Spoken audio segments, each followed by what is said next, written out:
Hello बच्चों, नमस्कार।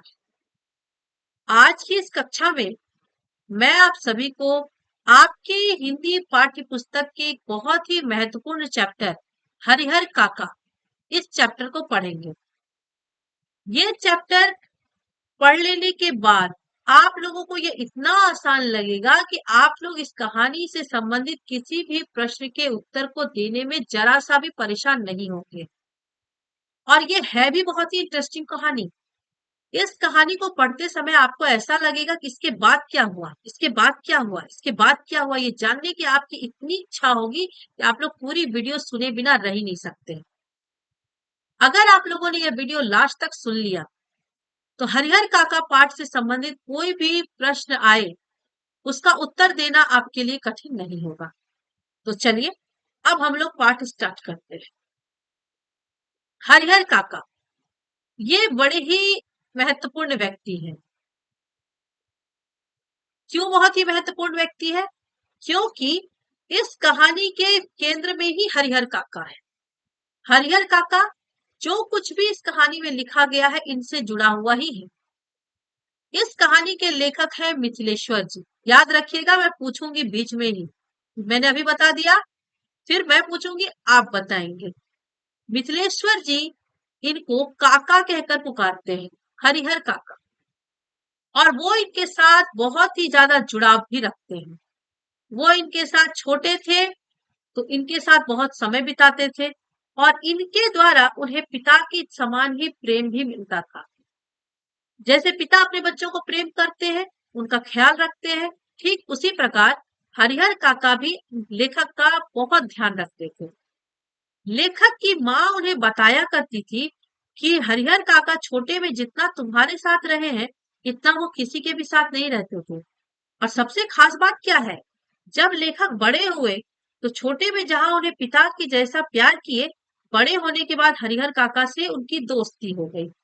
इतनी कम उम्र के और इतना अंतर होने के बावजूद हरिहर काका से उनकी इतनी दोस्ती हो गई कि हरिहर काका अपने मन की आई कोई भी बात लेखक को जरूर बताते थे, बिना बताए नहीं रह पाते थे।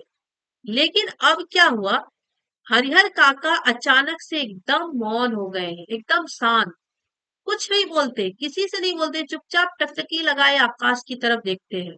सारा दिन आकाश की तरफ देखते हैं और शांत बैठे रहते हैं। यहीं से स्टार्ट हुई इस कहानी की शुरुआत हुई कि आखिर हरिहर काका इतने शांत हुए क्यों। उनके जीवन में ऐसी कौन सी समस्या आई जिन्होंने हरिहर काका को एकांत में रख दिया।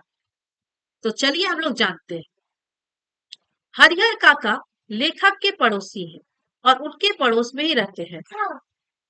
हरिहर काका हरिहर काका की कहानी इस प्रकार है कि वह 4 भाई हैं और उनके नाम पर 60 बीघा जमीन है। तो 4 भाई के नाम पर बराबर बराबर भाग में वो बटे हैं।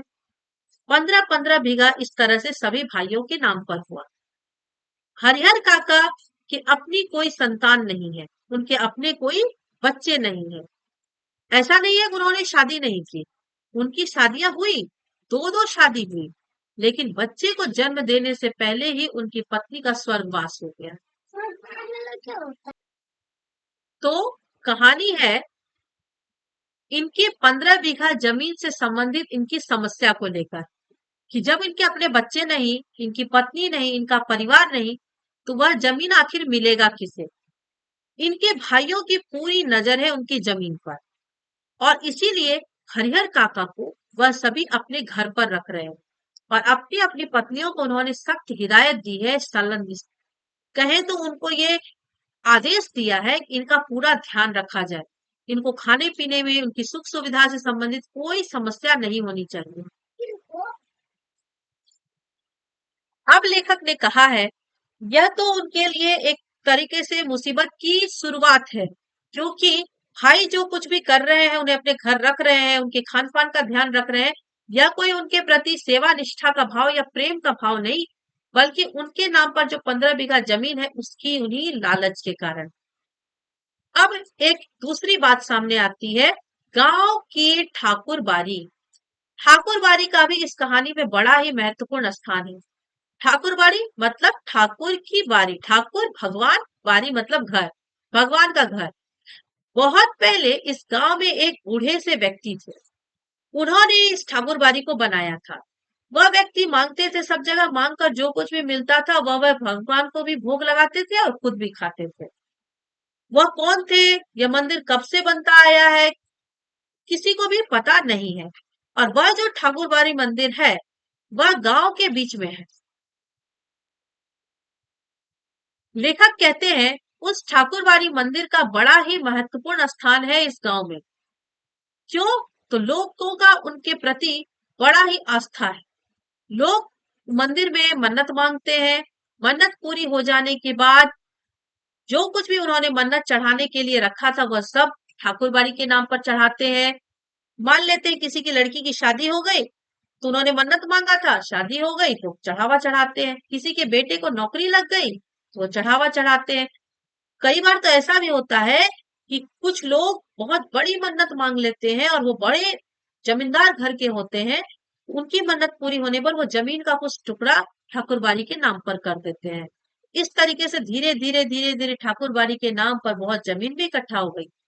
अब गांव के लोगों ने मिलकर कि इस ठाकुरबाड़ी का ध्यान कैसे रखा जाए, तो उसके लिए वो वहां एक महंत नियुक्त करते हैं। महंत मतलब धर्म गुरु, जो वहां पर भजन कीर्तन करवाते हैं, मंदिर से संबंधित काम करते हैं। हुआ। दूसरा है, उस मंदिर के लिए पुजारी भी नियुक्त करते हैं, जो मंदिर में पूजा पाठ करने का भी काम करते हैं। तो इस तरीके से ठाकुरबाड़ी का काम चलता रहता है। गांव में कभी ना कुछ, किसी की शादी, किसी की नौकरी लगना, किसी का जनेऊ होना, कुछ ना कुछ होता रहता था तो लोग मंदिर के नाम पर भेंट चढ़ाते रहते थे। और जो महंत थे वह मंदिर के लिए कभी कथा वाचन करवा दिए, कभी कुछ करवा दिए। इस तरीके से मंदिर का काम भी चलता रहता था। हर ये तो हुआ ठाकुरबाड़ी का गांव में क्या महत्व है वो बताना।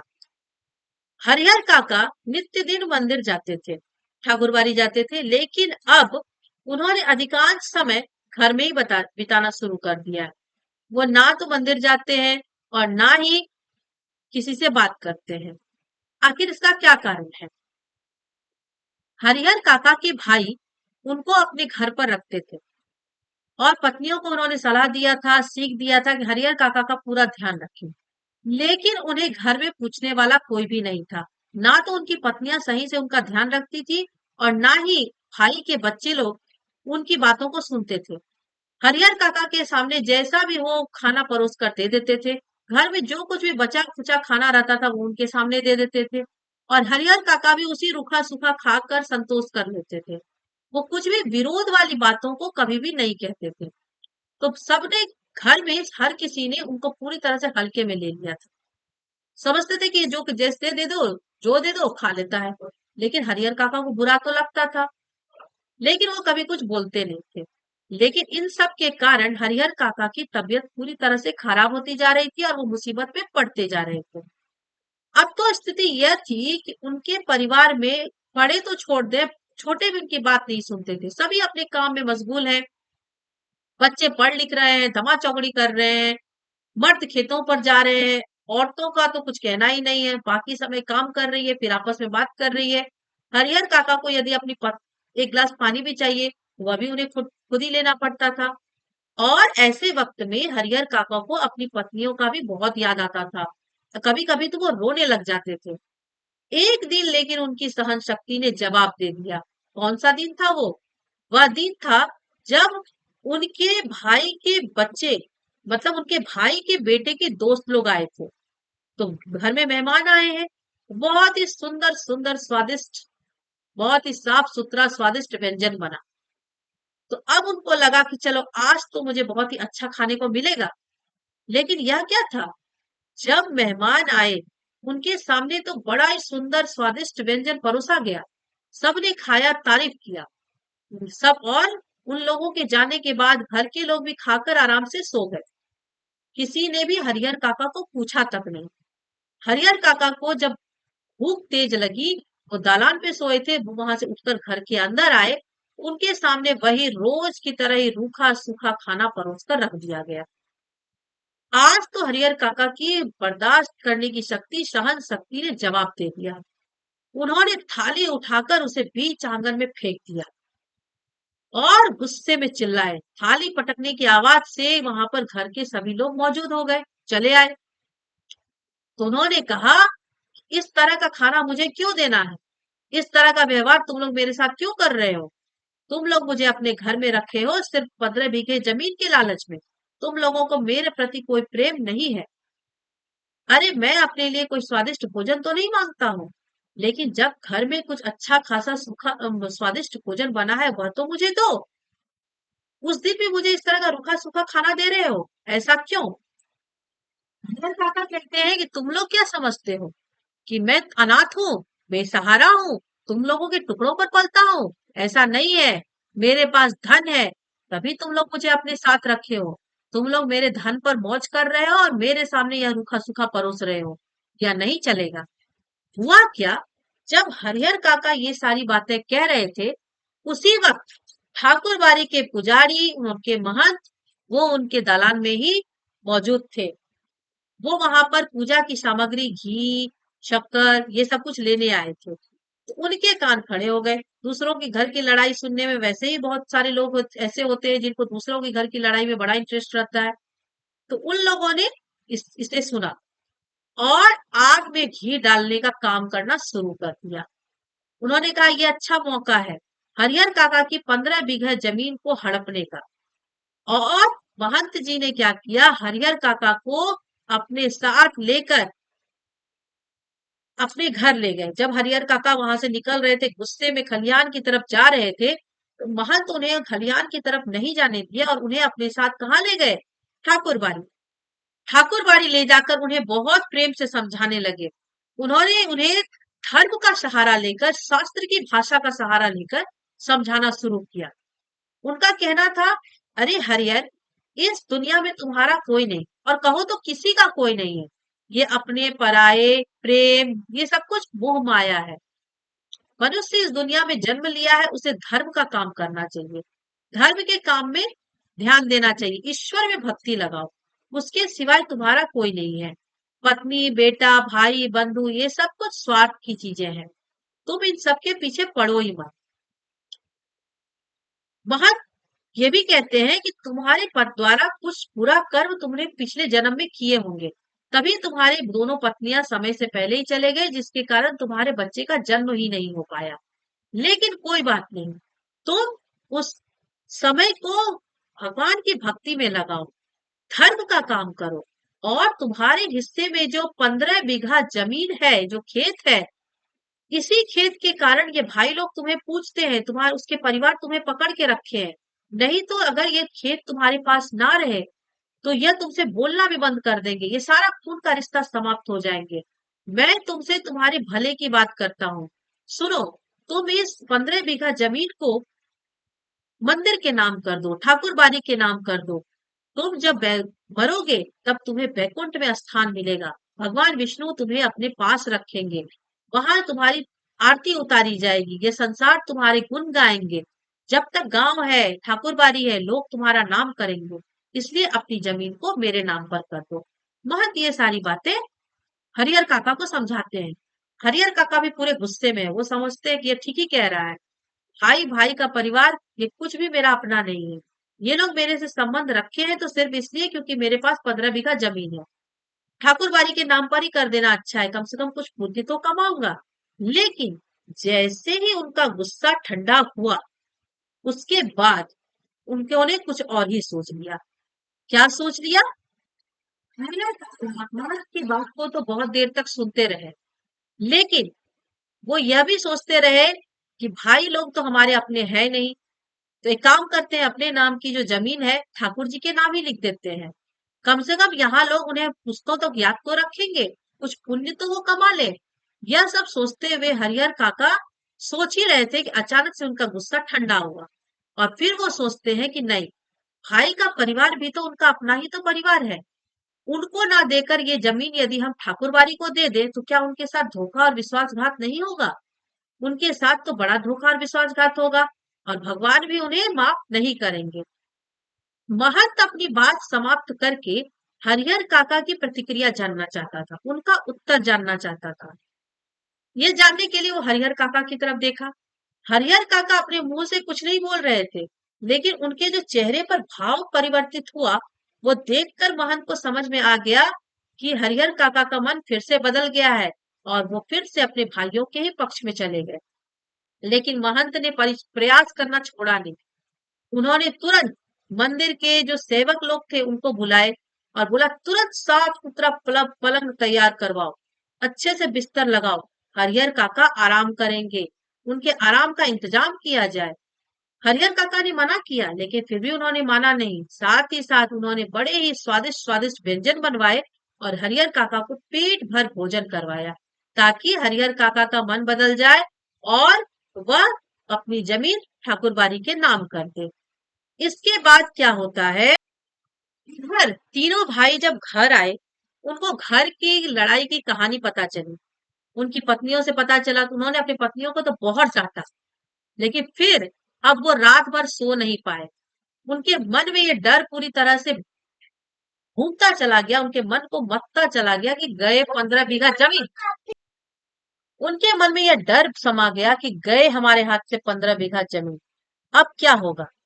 वो सुबह सुबह ही, सुबह तड़के, एकदम सुबह, अर्ली मॉर्निंग 5 बजे ही सुबह उठकर तीनों भाई पहुंच गए कहाँ, ठाकुरबाड़ी। और हरिहर काका के पांव पकड़कर रोने लगे, अपने रिश्तों की दुहाई देने लगे, अपनी पत्नियों की गलती के लिए उनसे माफी मांगने लगे और दंड देने तक की बात कहने लगे कि चलो घर चलो, उन्हें दंड दो, जो सजा तुम्हें समझ में आए वह दो, लेकिन हमारे बीच में खून का रिश्ता है, इसे ना भुलाओ। हरिहर काका का भी दिल पसीज गया और वह पुनः वापस घर लौट कर आ गए। लेकिन जब वो घर आए, तब वो घर में जो बदलाव उन्होंने देखा, वह देखकर वो आश्चर्य में पड़ गए। घर में छोटे बड़े सभी उन्हें सर आंखों पर बैठाने लग गए। भाई की पत्नियां तो उनके पैरों को उठाकर अपने माथे पर रखकर उनसे क्षमा याचना करने लगी और फिर कभी भी उनकी खातिरदारी में किसी भी तरह की प्रॉब्लम नहीं होगी, समस्या नहीं आएगी, इसका उन्होंने वादा भी किया। इतनी खातिरदारी उनकी करने लगे कि इतनी खातिरदारी तो किसी मेहमान के आने पर भी नहीं होती है। उनकी रुचि के मुताबिक, उनकी इच्छा के मुताबिक उनको दोनों जून का खाना मिलने लग गया। पांचों महिलाएं घर में उनकी सेवा पर लगे रह गई। 5 महिला कौन? उनके 3 भाई की पत्नी और साथ ही साथ उनके जो 2 बेटे, उनकी बहुएं। तो पांचों महिला उनकी सेवा में मुस्तैद खड़ी रहती थी। हरिहर काका आराम करने पहले दालान पर जाते थे, लेकिन भाइयों ने मना कर दिया। बोला, आपको जिस भी चीज की जरूरत हो, आप वहां से उठकर घर नहीं आएंगे, वहीं से आवाज देंगे और हम लोग अब वो सारी चीजों को हाजिर कर देंगे। तो इस तरीके से हरिहर काका की खातिरदारी होने लगी। अब वो समझ रहे थे कि महंत के कारण ही ये सब कुछ बदलाव हो पाया। इन लोगों के मन में डर बैठा कि अगर महंत मुझे वहां वहां पर ही रख लेता है तो 15 बीघा जमीन तो उसी की हो जाएगी। तो मन ही मन वो महंत के प्रति भी आदर और श्रद्धा का भाव प्रकट कर रहे थे कि आखिर उसके कारण ही मेरे जीवन में यह बदलाव हुआ। लेकिन यह बदलाव ज्यादा समय तक नहीं हो पाया, क्योंकि बनावटी चीजों का ज्यादा समय तक आयु नहीं है। उनके भाई या उनके भाई के परिवार जो व्यवहार हरिहर काका के साथ कर रहे थे, यह उनके प्रति कोई उनका स्वाभाविक व्यवहार नहीं था, बल्कि उनकी जमीन को हड़पने के लिए उनका बनावटी व्यवहार था और वह ज्यादा दिन तक चलने वाला नहीं था। ठाकुरबाड़ी के अंदर लाकर उन्हें जबरदस्ती हाथ पैर बांध कर रखा गया और उनसे जबरदस्ती जमीन हड़पने की कोशिश की गई। महंत का ये रूप देखकर हरिहर काका तो चौंक गए। वो सोचे भी नहीं थे कि महंत इस तरह का हो सकता है। उधर उनके भाइयों ने मोर्चा संभाला और तुरंत गांव के कुछ लोगों को लेकर, पुलिस को लेकर ठाकुरबाड़ी के पास से गुजरे, उन्हें ढूंढने की कोशिश की। उन्हें पूरा शक था कि महंत ने ही हरिहर काका का अपहरण किया है, लेकिन उनके पास कोई प्रमाण नहीं था। इसलिए पुलिस भी तुरंत ठाकुरबाड़ी पर अटैक नहीं करना चाहती थी। पहले वो इधर उधर से ढूंढना चाहती थी, लेकिन जब वो ठाकुरबाड़ी के पास से गुजर रहे थे, उनको ठाकुरबाड़ी के अंदर से कुछ लोगों के बात करने की आवाज आई। उन्हें शक नहीं, यकीन हो गया कि जरूर यही बंधे हुए हैं। उन्होंने वहां बाहर से ही हमला करना शुरू किया और महंत के भी लोग थे, अंदर से ही हम हथियारों से हमला करना शुरू कर दिए। उनके द्वारा फायरिंग हो रही थी, तो बाहर जो गांव के लोगों में एक नौजवान थे, उनके पैरों में गोली लग गई और वह गिर गए। उनके गिरते ही हरिहर काका के भाई के जो पक्षधर लोग थे, वह सबके सब भाग गए और अपने 3 भाई जो अकेले रह गए, वो अपने बूते पर तो ये लड़ाई लड़ ही नहीं सकते थे। तो उन्होंने क्या किया, वो पुलिस थाने की तरफ दौड़े पड़े। वो पुलिस थाने की तरफ दौड़े और पुलिस को बुलाकर ले आए। इधर महंत काका, तीनों भाई पुलिस को बुलाने के लिए चले गए, और इधर महंत और उनके जो साथी लोग थे, वो बिना देरी किए एक सादे कागज पर हरिहर काका की अंगूठे के निशान जबरदस्ती लेने की कोशिश कर रहे थे। हरिहर काका तो महंत के इस व्यवहार को देखकर एकदम हैरान हो गए थे। वो मानो आसमान से जमीन पर पूरी तरह से गिर गए थे। उन्होंने सपने में भी नहीं सोचा था कि महंत इस रूप में है, इसका असली स्वरूप इतना गंदा है। वो महंत को आदरणीय और श्रद्धेय समझता था, लेकिन अब उसे महंत से पूरी तरह से घृणा होने लगी थी। वह उसे एकदम पापी इंसान समझने लगा था। उसकी नफरत, उसकी सूरत से भी नफरत करता था। इसके बाद होता यह है कि हरिहर काका को महंत और उनके आदमी ठाकुर बाड़ी के एक कमरे में ले जाकर बंद कर देते हैं, और उनके भाई लोग पुलिस को बुलाकर फिर वहां जाते हैं दोबारा हरिहर काका को वहां से छुड़वाने के लिए, क्योंकि बिना पुलिस के वो लोग लड़ नहीं सकते थे। जब उनके भाई लोग पुलिस को लेकर आते हैं, तब महंत और उनके आदमी हरिहर काका को ठाकुरबाड़ी के ही अंदर एक कमरे में बंद करके खुद वहां से 9-2-11 हो जाते हैं, मतलब भाग जाते हैं।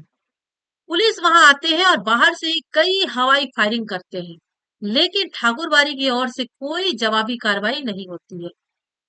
अब पुलिस के पास कोई सबूत भी नहीं है कि अंदर कोई है। बार बार ठाकुरबाड़ी का बाहर का दरवाजा खुलवाने की कोशिश करने के दौरान सुबह सुबह एक वृद्ध व्यक्ति ठाकुरबाड़ी का फाटक खोल देते हैं। उस वृद्ध व्यक्ति की जो उम्र थी लगभग 80 वर्ष की थी, 80 वर्ष से अधिक होगी। वो लाठी के सहारे कांपते हुए खड़ा था। पुलिस इंचार्ज ने उस वृद्ध साधु के पास पहुंचकर हरिहर काका और ठाकुरबाड़ी के महंत, पुजारी और अन्य साधुओं के बारे में पूछा, लेकिन उसने कुछ भी बताने से इनकार कर दिया। पुलिस इंचार्ज ने कई बार उससे पूछा, डांट लगाई, धमकियां दी, लेकिन हर बार वह एक ही वाक्य कहता, मुझे कुछ मालूम नहीं।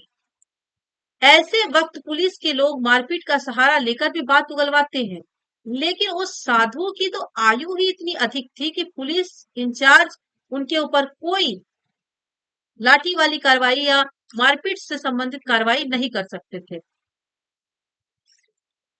पुलिस इंचार्ज के नेतृत्व में पुलिस के जवान ठाकुरबाड़ी की तलाशी लेना शुरू किए, लेकिन ना तो ठाकुरबाड़ी के नीचे के कमरे में कोई पाया गया, ना छत के कमरों में। पुलिस के जवान ने खूब छानबीन की, लेकिन उस वृद्ध साधु के अलावा वहां उन्हें कोई दूसरा ठाकुरबाड़ी में मिला ही नहीं। हरिहर काका की चिंता परेशानी, हरिहर काका के भाई की चिंता परेशानी और दुख का कोई आश्चर्य नहीं। वो हैरान है कि रात में तो ये लोग थे यहाँ पर, हमारे ऊपर भी इन लोगों ने हमला किया, सुबह होते होते ये लोग कहाँ गायब हो गए। काफी पैसे खर्च करके वो लोग पुलिस को यहाँ लेकर आए थे। अब उन्हें ये भी चिंता हो रही थी कि यदि हरिहर काका नहीं मिले, ये पैसे भी गए और उनके हाथ से वो 15 बीघा जमीन भी गए, जिसकी लालच में वो हरिहर काका को रखे हुए थे और अभी भी उनकी तलाश कर रहे हैं। अब पुलिस की नजर एक कमरे पर पड़ी, जिसमें ताला लटका हुआ था, बड़ा साइज का ताला, आप देख रहे हैं। पुलिस ने उस वृद्ध से पूछा, इस कमरे में क्या है? तो वृद्ध ने कहा, इस कमरे में अनाज भरा रखा हुआ है। पुलिस इंचार्ज ने उस कमरे को खोलने को कहा, लेकिन वृद्ध खोलने को तैयार ही नहीं है। इसके बाद पुलिस का शक और बढ़ गया, और उन्होंने अपने साथ मौजूद अन्य पुलिस कर्मियों का साथ लेकर और उनके भाइयों का साथ लेकर वो दरवाजे को, उनके ताले को जबरदस्ती धक्के देकर तोड़ दिया। कमरे का जब दरवाजा खुला, तो अंदर का जो दृश्य था वो एकदम हैरान करने वाला था। अंदर हरिहर काका बंद थे। उनके हाथ पैर को रस्सी से बांध दिया गया था। वो आवाज ना कर पाए, इसलिए उनके मुंह पर कपड़े बांध दिए गए थे। इतनी भयानक हालत थी। यह देखकर वहां लोग सभी, कोई जितने भी थे, सभी हैरान हो गए कि एक बूढ़े व्यक्ति के साथ इतना क्रूर व्यवहार कौन कर सकता है। उन लोगों ने हरिहर काका को आजाद करवाया, बंधन मुक्त किया, मुंह से कपड़े निकाले। हरिहर काका ने ठाकुरबाड़ी के महंत, पुजारी और साधुओं की काली करतूतों का पर्दाफाश करना शुरू किया, कि वह साधु नहीं, डाकू हैं, हत्यारे हैं, कसाई हैं। उन्हें इस रूप में कमरे में बंद कर वो गुप्त दरवाजे से भाग गए हैं। उन्होंने यह भी बताया कि उन्हें उन लोगों ने उनके साथ जबरदस्ती किया है। कई सादे कागज में उनके द्वारा जबरदस्ती अंगूठे के निशान लिए हैं। ये सारी बातें वो बता रहे थे। और जब वो ये सब कुछ बता रहे थे, तब उनकी जो आवाज थी उसमें नफरत और क्रोध पूरी तरह से साफ तरीके से दिखाई दे रहा था कि उनके मन में महंत के प्रति और मंदिर के पुजारियों के प्रति कितना अधिक गुस्सा और नफरत भरा हुआ है। हरिहर काका बहुत देर तक अपने साथ हुए वृतांत को पुलिस कर्मियों को बताते रह गए। हरिहर काका अपने भाइयों के साथ वापस अपने घर चले आए और अपने परिवार के साथ ही रहने लगे। इस बार उनके भाइयों ने उन्हें दलान पर नहीं रखा, बल्कि घर के अंदर रखा। किसी बहुमूल्य वस्तु की तरह उनको संजो कर रखा कि कहीं फिर से उनको कोई उठाकर ना ले जाए। जैसे एक महंगी महंगी चीजों को जैसे इंसान संभाल कर रखता है, वैसे ही उनको भी संभाल कर घर के अंदर रखने लगे। और यहाँ तक कि 4-5 हथियार से लेस पुलिस कर्मियों को भी उन्होंने अपने घर के चारों तरफ तैनात करवा दिया। भाइयों ने ड्यूटी ड्यूटी बांध दी। आधे लोग रात सोते, आधे लोग जगकर पहरे देते थे। इस पहरा देने के कारण हरिहर काका की सुरक्षा की पुष्टि दिखाई देती थी। इधर ठाकुरबाड़ी का दृश्य भी बदल गया। एक से एक खूंखार लोग ठाकुरबाड़ी में आ गए थे। उन्हें देखकर ही डर लगता था। गांव के बच्चों ने तो ठाकुरबाड़ी की ओर जाना ही बंद कर दिया था। हरिहर काका को लेकर गांव प्रारंभ से ही दो वर्गों में बटा था। इस नई घटना को लेकर दोनों तरफ से प्रतिक्रियाएं व्यक्त की जाने लगी। लेकिन इस घटना के बाद हरिहर काका उस सीधे साधे किसान की तरह नहीं, बल्कि एक चतुर ज्ञानी मनुष्य के समान हो गए थे। उन्होंने यह महसूस कर लिया था कि बाहर महंत उनके दुश्मन बने हैं, इसलिए क्योंकि उनके पास 15 बीघा जमीन है, और उनके घर के अंदर जो भाई अचानक उनका आदर सम्मान करने लगे हैं, उनकी सुरक्षा करने लग गए हैं, ये सब कुछ उनका भाई होने के नाते उनके संबंधों के कारण नहीं, बल्कि उनकी जायदाद के कारण। इन लोगों ने उन्हें वहां से छुड़वाया, उन्हें बचाने की कोशिश किया, मात्र 15 बीघा जमीन के लिए। नहीं तो जायदादहीन भाई को पूछता कौन है। इसके साथ ही हरिहर काका को एक विधवा औरत की कहानी का ध्यान आया कि उनके हाथ में जब तक जमीन वाली संपत्ति थी, तब तक उन्हें उनके घर के लोग पूछते थे, और जैसे ही उनके हाथ से प्रॉपर्टी निकल गई, उनके घर के लोगों ने उन्हें पूछना बंद कर दिया। और अंत समय उसका कितना मुश्किल से बीता था। महंत की चिकनी चुपड़ी बातों के भीतर क्या सच्चाई थी, इसके बारे में तो उन्होंने जान ही लिया था। और अब भाइयों के अंदर की सच्चाई जो वो जानते थे, अब वो भी उनका बाहर आना बाकी था। अगली अटैक, जो अगला प्रहार हो रहा था, वो भाई की ओर से।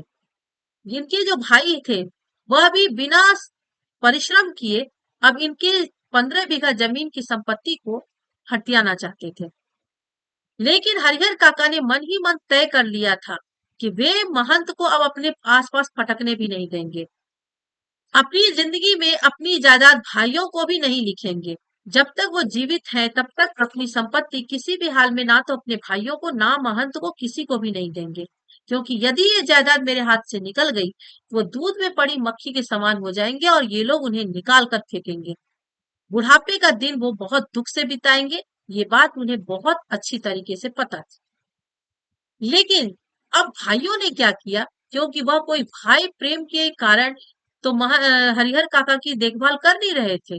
उन्हें भी तो जमीन चाहिए थी, और साथ ही साथ हरिहर काका के ऊपर एक बार महंत लोगों ने अटैक कर भी दिया था। तो उनके मन में ये डर भी था कि कहीं ये जमीन हमारे हाथ से चली ना जाए।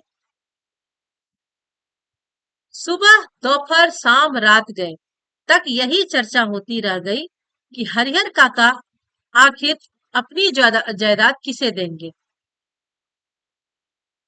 अब उनके भाइयों ने भी उनके सामने चर्चा करना शुरू कर दिया। वो कहते थे कि तुम्हारी इसी जमीन के लालच में महंत अपनी तुम्हें यहाँ से अपहरण करके ले गए। अगर ये जमीन तुम्हारे हाथ में नहीं होती, तो वो तुम्हारा अपहरण नहीं करते, और दोबारा भी तुम पर कभी भी खतरा आ सकता है। इसलिए तुम हमें अपनी जायदाद दे दो। लेकिन हरिहर काका साफ नकार जाते। कहते, मेरे बाद तो मेरी जायदाद इस परिवार को स्वतः ही मिल जाएगी। स्वतः का अर्थ होता है अपने आप। तो फिर इस तरह से मेरे जीते जी जायदाद लिखने का अर्थ ही क्या है? मैं यहाँ पर कोई निशान नहीं लिखवाऊंगा। जहां तक बात है महंत की, उसने जबरदस्ती अंगूठे भा- जहां तक बात है महंत का, तो उसने अंगूठे का निशान जबरन लिया, तो उसके खिलाफ तो हमने मुकदमा कर ही दिया है। अब वो हमारा कुछ भी नहीं बिगाड़ सकता है। भाई लोग तो समझाना शुरू किए, और समझाते समझाते जब हार गए, तब उन्होंने डांटना और दबाव देना शुरू कर दिया। लेकिन काका इससे भी राजी ना हुए। स्पष्ट कर दिया कि अपनी जिंदगी में वह कभी भी जायदाद तुम लोगों के नाम नहीं करेंगे। बस एक रात उनके भाइयों ने भी वही रूप धारण कर लिया जो रूप महंत और उनके सहयोगियों ने धारण किया था। मतलब महंत और उनके सहयोगियों ने जब ये देख लिया था कि काका कभी भी उनकी अपनी जमीन उन लोगों के नाम नहीं करने वाले हैं, तो उन्होंने क्या किया? उनका अपहरण कर लिया, उनके साथ मारपीट किया। वही काम इनके भाइयों ने भी किया। हरिहर काका को अपनी आंखों पर तो विश्वास ही नहीं हुआ कि उनके भाई भी इस तरह के हो सकते हैं। जो भाई उनकी सेवा और सुरक्षा में हर समय तैयार रहते थे, उनको अपने से बिल्कुल अलग नहीं समझते थे, जो उनकी नींद ही सोते और जागते थे, हथियार लेकर उनके सामने खड़े थे कि कोई उन्हें छू भी ना पाए, कह रहे थे कि सीधे मन से कागज पर जहां जहां जरूरत है अंगूठे का निशान बनाते चलो, अन्यथा मार कर यही घर के अंदर गाड़ देंगे। अब वही भाई की भाषा निकल रही है क्या? जहां जहां पर हम लोग कहते हैं तुम अपने अंगूठे का निशान लगाओ, मतलब लगाओ। अगर तुमने अंगूठे का निशान में हमारे कहने के अनुसार नहीं लगाया, तो तुम्हें मारकर हम लोग यहीं पर गाड़ देंगे, और गांव के लोगों को कोई सूचना भी नहीं मिलेगी। अगर पहले वाली बात होती है तो हरिहर काका डर जाते, पर वो तो मौत से ही लड़कर आए थे। अब उन्हें मौत का भी डर नहीं था। ऊपर से अगर संपत्ति है तो मुसीबत है, लेकिन संपत्ति यदि हाथ से चली गई तो मुसीबत भी कम होने वाली नहीं है। ये लोग बिल्कुल भी उनको नहीं पूछेंगे, उनकी जीवन उनका जो जीवन होगा वो नर्क से भी बदतर बन जाएगा। इसलिए उन्होंने सोच लिया था कि वो डट कर सामना करेंगे, इन लोगों से बिल्कुल भी डरेंगे नहीं। हरिहर काका ने साफ साफ शब्दों में जमीन लिखने से मना कर दिया। इसके बाद उनके भाइयों ने उनके साथ जबरदस्ती करना, मतलब मारपीट करना उनके साथ शुरू कर दिया। उनके भाइयों ने जबरदस्ती उनके हाथ पैर पकड़ लिए, और दूसरा भाई उनके साथ मारपीट करके उनसे जायदाद वसूलने की पूरी तैयारी की। हरिहर काका तो बुजुर्ग हो चुके थे, और ऊपर से उनके भाइयों ने उन्हें इतना कसकर पकड़ा था कि वह छुड़ा भी नहीं पा रहे थे। लेकिन वह चिल्ला चिल्ला कर गांव के लोगों को आवाज देना शुरू कर दिया। आप देख रहे हैं कि यहाँ उनके भाइयों ने कैसे उनके साथ जबरदस्ती किया है, उन्हें कसकर पकड़े हुए हैं, और ये भाई है जो उनके साथ मारपीट कर रहे हैं। तो ये बुजुर्ग व्यक्ति अकेले तो इन तीन लोगों से लड़ नहीं सकते थे। तो इन्होंने क्या किया? चिल्ला चिल्ला कर गांव के लोगों को आवाज देना शुरू किया। जब ये चिल्लाने की कोशिश किए, उसी समय इनके भाई ने इनके मुंह को कसकर पकड़ लिया। लेकिन जब तक वो यह काम करते, उनकी आवाज गांव के लोगों के पास पहुंच चुकी, और वो दौड़े दौड़े हरिहर काका के घर के अंदर चले आए। इसके बाद गांव के लोग पहुंचे, और साथ ही साथ वो महंत जो कुछ दिन पहले हरिहर काका को अपहरण करके उन्हें बांध कर ले गए थे, इस समय उन्होंने बड़ी तत्परता दिखाई, फुर्ती दिखाई, और वो पुलिस के जीप के साथ वहां तुरंत आ धमके। घर के अंदर आते ही पुलिस के द्वारा घर की तलाशी लेनी शुरू हुई। हरिहर काका को घर के अंदर के एक कमरे से बदतर हालत में बरामद किया गया। जिस हालत में वो ठाकुरबाड़ी से उन्हें बरामद किया गया था, ठीक वैसे ही उससे भी बुरी हालत में उनको बरामद किया गया। बंधन मुक्त होने और पुलिस की सुरक्षा पाने के बाद उन्होंने बताया कि उनके भाइयों ने उनके साथ बहुत जुल्म और अत्याचार किया है। जबरन अनेक कागजों पर उनके अंगूठे के निशान लिए हैं, उन्हें खूब मारा पीटा, और उनकी कई दुर्गति अब उनकी कोई भी दुर्गति बाकी नहीं है। अगर आप लोग आने में थोड़ी भी देर करते, ये लोग हमें जान से आज मार ही देते। हरिहर काका के पीठ में, माथे पर, पांव पे कई जगह जख्म के निशान थे, और वो बहुत ही ज्यादा घबराए हुए थे, उनकी आवाज कांप रही थी। वो गिरकर बेहोश हो गए। उनके मुंह पर पानी के छींटे दिए गए, जिससे उन्हें होश आया। भाई और भतीजे तो पुलिस के आते ही चंपत हो गए। पुलिस की पकड़ में हरिहर काका के साथ घटी यह सबसे अंतिम घटना है। अभी तक की उन्होंने जितने भी घटना की वर्णन किया, जब ये कहानी वो लिख रहे थे, उन्होंने बताया कि अब तक की घटी ये उनकी सबसे अंतिम कहानी घटना है। इसके बाद काका परिवार से एकदम अलग रहने लगे। उनकी सुरक्षा के लिए कई राइफलधारी पुलिस के 4 जवान हर समय उनके सामने खड़े रहते थे। किसके सामने खड़े रहते? उनके भाइयों को ये चिंता लगी रहती थी कि हरिहर काका जो अकेले रहते हैं, कहीं फिर से महंत और उनके आदमी आकर उन्हें धर न दबोचे, उन्हें लेकर चले जाए और जाकर उनसे अपनी जमीन अपने नाम पर लिखवा लें। इसलिए उन्होंने और महंत ने नेपथ्य में रहकर, नेपथ्य का अर्थ क्या होता है, उनके ऊपर पैरवी करवाकर उनकी सुरक्षा में 4 जवान को तैनात करवा दिए। मतलब एक व्यक्ति की सुरक्षा में गांव में पुलिस के 4 जवान तैनात हो गए, उनके ही खर्च पर।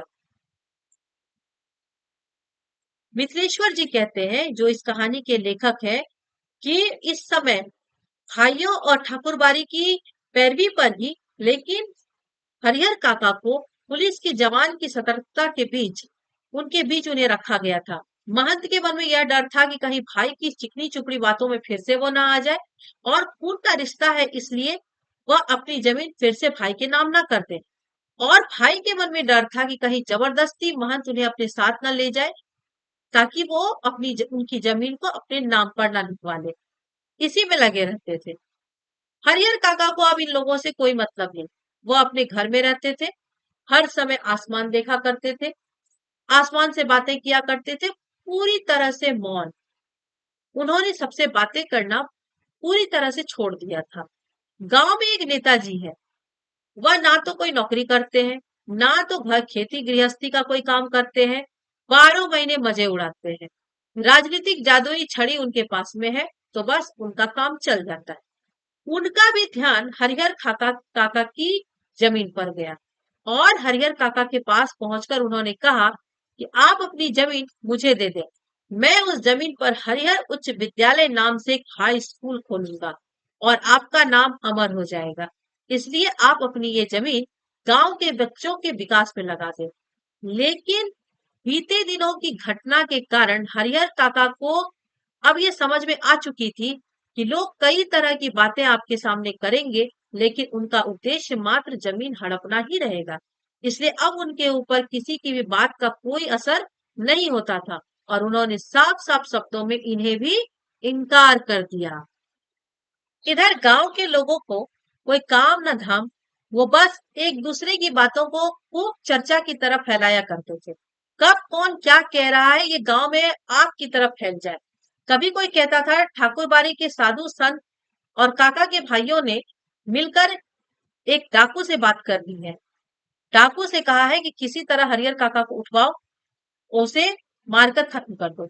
उनके 15 बीघा जमीन में से 5 बीघा उन्हें मिल जाएगी। कभी कोई कहता था कि भाई लोग के मन में इस बात को लेकर संदेह है कि जब उनकी मृत्यु होगी तब उन्हें अग्नि कौन प्रदान करेगा। इस बात को लेकर भाइयों के बीच में आपस में ही लड़ाई होती थी। कभी कोई ये कहते थे कि जब हरिहर काका मरेंगे तब महंत और भाइयों के बीच में भीषण लड़ाई होने वाली है। इस बात को लेकर अक्सर आपस में चर्चा छिड़ी ही रहती थी। कभी लोग कुछ कहते थे, कभी लोग कुछ कहते थे, लेकिन लोगों का और कोई काम नहीं, बस इसके ऊपर ही वो चर्चा करने में लगे रहते थे। हरिहर काका बिल्कुल मौन हो गए थे। उन्हें बस अपनी जिंदगी के शेष दिन काटने थे। वो तो अमृत पीकर आए नहीं थे। आज नहीं तो कल हरिहर काका को भी एक न एक दिन मरना था। लेकिन अभी जो भयानक तूफान उठ रही थी, हर किसी के पास बोलने के लिए कुछ ना कुछ था, लेकिन हरिहर काका को किसी बात से कोई मतलब नहीं था। वो बस अपने जीवन के शेष दिनों को काटने में लगे हुए थे। उनके अपने हिस्से की जो भी जमीन पर जो भी फसल होती थी, वो उनसे बेचकर उनसे जो धन मिलता था उसी से वो अपने जीवन के शेष दिन बिता रहे थे। उन्होंने अपने लिए एक नौकर रख लिया था, जो उन्हें बनाकर देता था, बनाता था और खिलाता था। वह पूरी तरह से गूंगेपन के शिकार हो गए थे, ना खुद कुछ बोलते थे, ना किसी की बात का उत्तर देते थे। खुली आंखों से सिर्फ आकाश को निहारा करते थे। सारे गांव के लोग उनके बारे में ही बहुत कुछ कहते थे, सुनते थे, लेकिन उनके पास अब कहने के लिए कुछ भी नहीं था। वो किसी की भी बातों का कोई उत्तर नहीं देते थे। तो यह थे हमारे हरिहर काका, जिनके बारे में बड़ा ही मार्मिक चित्रण लेखक मिथिलेश्वर जी ने अपनी इस कहानी में किया है। हरिहर काका के माध्यम से लेखक ने यह भी बताया है कि हमारे समाज के लिए बुजुर्ग कितने महत्वपूर्ण है। वह एक जड़ के समान है। बुजुर्ग व्यक्ति जड़ के समान है और हम जाने अनजाने उनके साथ बहुत बुरा व्यवहार करते हैं, उनके मन को दुखित करते हैं, उनका अपमान करते हैं, जो बिल्कुल भी उचित नहीं है। यह हमें समझने की जरूरत है। यह बचपन, जवानी, बुढ़ापा ये जीवन के चक्र है। आज वो उस दौर में, कल हम उस दौर में। इसलिए हर समय इस चीज का ध्यान रहे कि हमारे व्यवहार के कारण कभी भी किसी को किसी भी तरह का नुकसान नहीं पहुंचना चाहिए। तो कैसी लगी आप लोगों को यह कहानी? अपनी फीडबैक आप हमें कमेंट बॉक्स के माध्यम से जरूर दें। मेरी पूरी वीडियो को अंत तक सुनने के लिए बहुत बहुत धन्यवाद। मेरी ये वीडियो लास्ट तक सुनने के लिए भी और इसे पसंद करने के लिए भी। यदि आप लोगों को मेरा ये वीडियो अच्छा लगा, मेरे पढ़ाने का तरीका अच्छा लगा, आप लोग मेरे चैनल को सब्सक्राइब जरूर करें। Thank you.